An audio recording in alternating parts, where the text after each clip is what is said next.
Welcome back.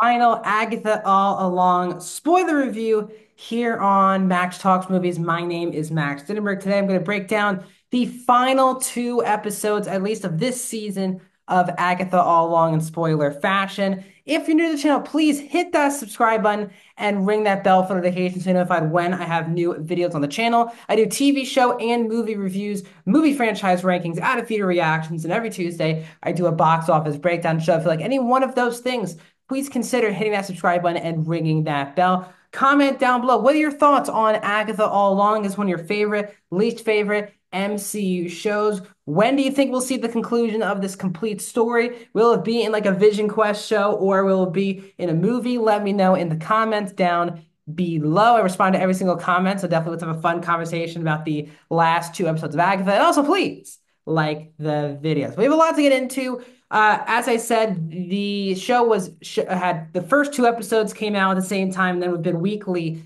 ever since. But on the eve of Halloween night, and now talking to you guys on Halloween, happy Halloween out there. We got the final two episodes of Agatha All Along. And again, it's two episodes. I'm not going to break down each thing step by step.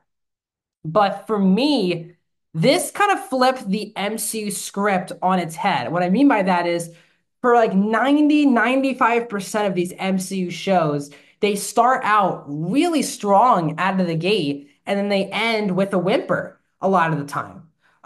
You hear such good things about the shows in the first few episodes, and then everyone's big thing of Marvel is that the finale, even penultimate episodes, have been really bad for the MCU. I think this show flipped it, where I think it came out of the gate very lukewarm, passable, but nothing that I was particularly invested in. But these last, I would say, four episodes really delivered for me. Some of the best four consecutive episodes of any MCU show that we've gotten so far. And I find that to be very relieving. This show really finished strong, and has me very excited for the future of these characters. This is definitely in my top three or five MCU shows so far. And that's a lot of credit to the acting, the filmmaking, the storytelling. I just think it was a lot more interesting than a lot of the more recent MCU shows. So episode 8 really felt like the finale episode where we get to the part where they're in the last, trial. But Agatha and Death make the deal where, you need Billy can't keep creating second chances for these people's lives by taking their body. So Death wants him to be gone, but she can't just kill him herself. She needs Billy to turn himself over. That's the deal between Agatha and Lady Death. And then we get the last trial. So Jen gets back her powers from Agatha. I thought it was a very actually powerful scene when Jen got her powers back from Agatha. We learned that Agatha took it away 100 years before, not even knowing who Jen was at the time. Um, and it was a very moving moment when she be able to got her powers back. So she escapes. Billy looks for another body, it seemed like, in that scene. He escapes, and then you get the big Agatha duel with Lady Death. But then we got Wiccan. We finally got Billy Maximoff, William Kaplan. You got Joe Locke finally in the comics accurate Wiccan outfit. And it looked really cool. Again, I'll say this for a show that is supposed, and it is the cheapest to make of the Marvel shows so far. It actually looks like one of the better shows. There was a couple episodes where it kind of felt like more Disney Channel than Disney Plus. I don't know if they just put all of the budget into these final two episodes, but these finale episodes looked really cool. Lee Death's outfit was fantastic. Aubrey Plaza for me is the standout of the show, and for me was easily the strongest of these two episodes. She has, yes, the dry sense of humor, and the way she talks and things. Her delivery was really cool, but she felt very menacing in this episode outside of the look. And when she can use that dry humor, the way she talks into more serious stuff, it also works. And I think Plaza really delivered. Lady Death was a very cool look. The voice was cool. The costume was all cool. I'm very excited to see more, hopefully, of her in the MCU. But we get this big emotional fight where Wiccan, Agatha gets her powers, but actually looks like herself from the finale of WandaVision.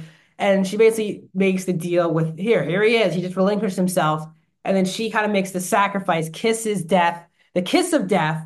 And Agatha is killed off here in the penultimate episode.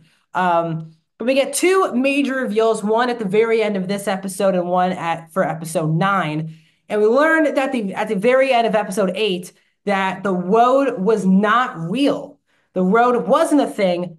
Billy manifested the road. And the same way that Wanda manifested the Hex and the sitcom world in Westview for WandaVision, Billy has manifested himself the witch's road. And I thought that the reveal, even though, yes, could have been very predictable, still is predictable, it worked for me. I thought it was a satisfying way to explain what happened.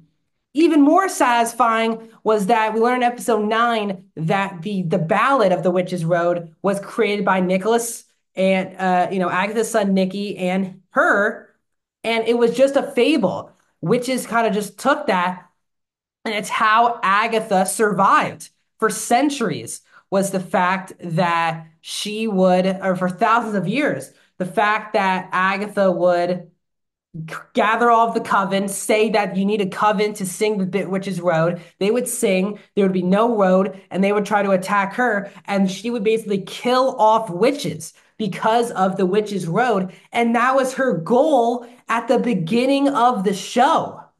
And they go back to that first episode, and she did act kind of stupid when the singing ended. She's like, "Oh, it's time for you guys to kill me." She's all about gaining power. And we learned the very first episode that that whole thing of the witch's road and trying to get there was all myth for Agatha just to get power. But then she realized that someone created it, and clearly Billy was the one who created it. We get Agatha as a ghost, which is the most comics accurate we've gone to Agatha so far. The look and her being a ghost.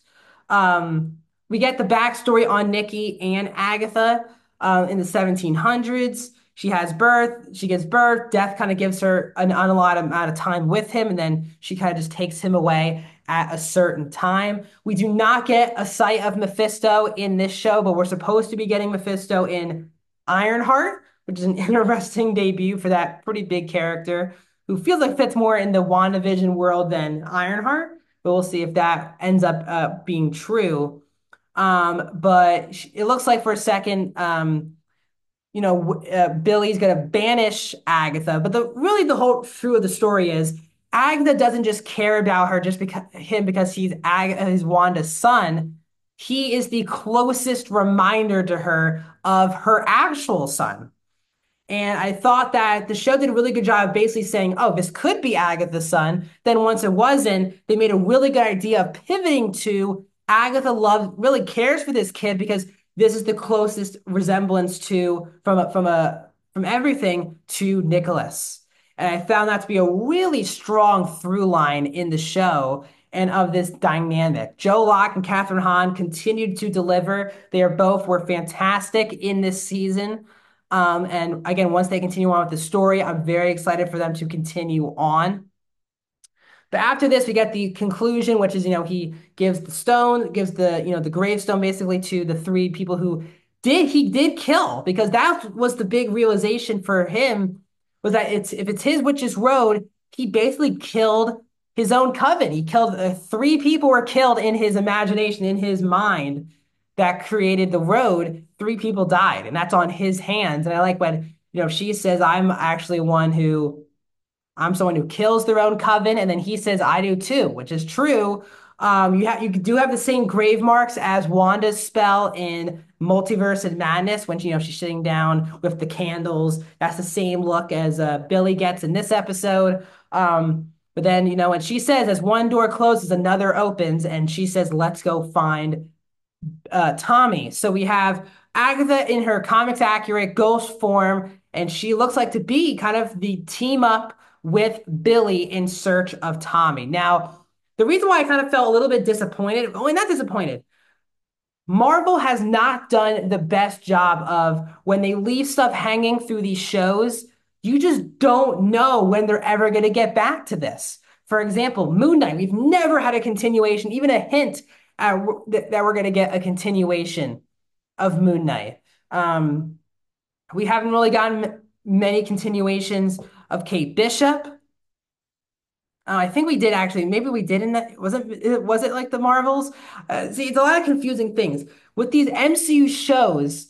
It's been tough to get excited when they leave cliffhanger because you just don't know when it's going to come back into play. Like for example, I'm really excited to see Billy and Agatha go on this journey to find Tommy. But as a fan, I'm thinking to myself, am I not going to see this for like 4 years or something? So I do hope Marvel does become more clear or when these through lines will continue. They said that the WandaVision show is three parts, which is WandaVision, Agatha All Along, and Vision Quest. We know that Vision Quest, for the most part, should be releasing in 2026.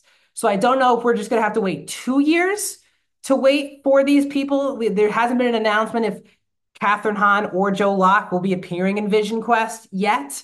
There has not been a confirmation if there will be even an Agatha all along season two, if that's where this will continue, or this will have to continue in Vision Quest.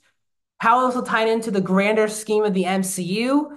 I just want better answers on when these things will be happening because the biggest problem with a lot of these MCU movies and shows is they have cliffhanger endings or setups for things that still have not been accomplished years later. So I do hope that moving forward, hopefully with a lot of positive responses to the show, Feige can provide a really good answer on when we can see the continuation of this story. But overall, I really enjoyed Agatha all along. It's easily one of my favorite MCU shows to date. I thought it really ended strong with its final 3 to 4 episodes. And I'm very excited to hopefully continue on with this story. So that's my thoughts on Agatha all along. Thanks for joining me over the last 6, 7 weeks talking all things Agatha all along. What are your thoughts in the comment section down below? Like the video, subscribe, ring the bell, and I'll see you guys in the next video.